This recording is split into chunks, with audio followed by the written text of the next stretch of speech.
Well, they are on a mission now to educate, inspire, and also conserve. Amy Rich joins us live from Alliance, home to the Raptor Hallow Sanctuary. Good morning, Amy.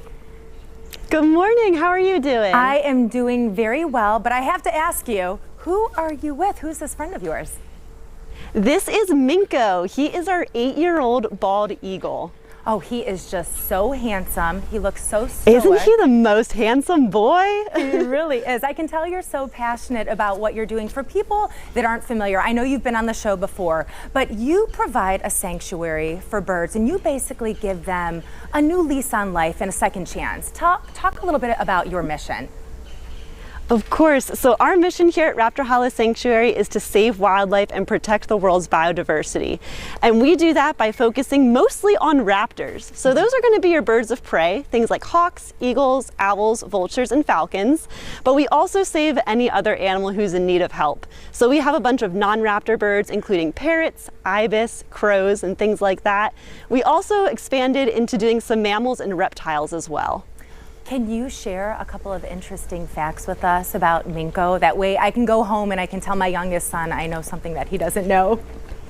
Absolutely. So bald eagles do have twice as many vertebrae in their necks as you and I do. So they have 14 neck bones. So he can turn his head into 180. But to be honest, he really doesn't need to because his field of vision is so wide that even when he's looking forward, he can see behind him. Wow. Now, again, I'm just looking at him and I'm just saying it's so beautiful to think that you can come to Raptor Hallow Sanctuary and view these birds like this up close. That has to just be such a really wonderful, unique experience for people who do visit.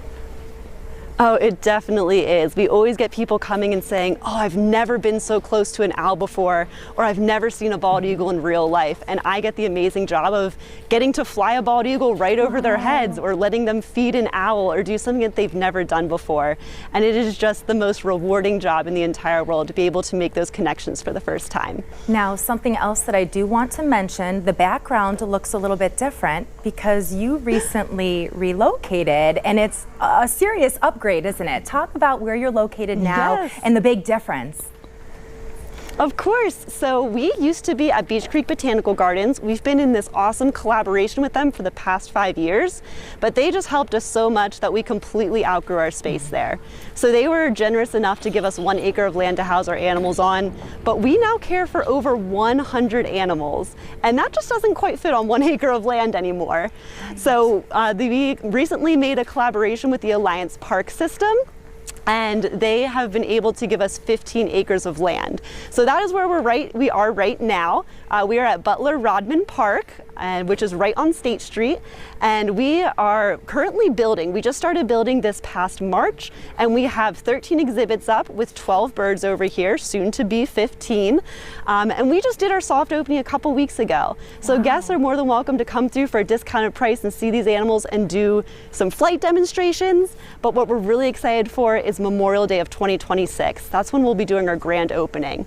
And things will be different here as compared to Beach Creek. We will have many more animals on display, so you can spend more time walking around and visiting everyone. We will be doing more encounters, more free flight demonstrations. We're going to be having a larger amphitheater to have more people view our free flight shows. We will also be having an indoor amphitheater, so our free flight shows can continue in inclement weather or during the winter as well, which we're very excited about. It looks like there are so many different things to see and do. Again, I know that you have themed events that are taking place. You can see those on the screen. Really quickly, for people planning their very first trip, what is your biggest piece of advice when coming out to Raptor Hallow Sanctuary?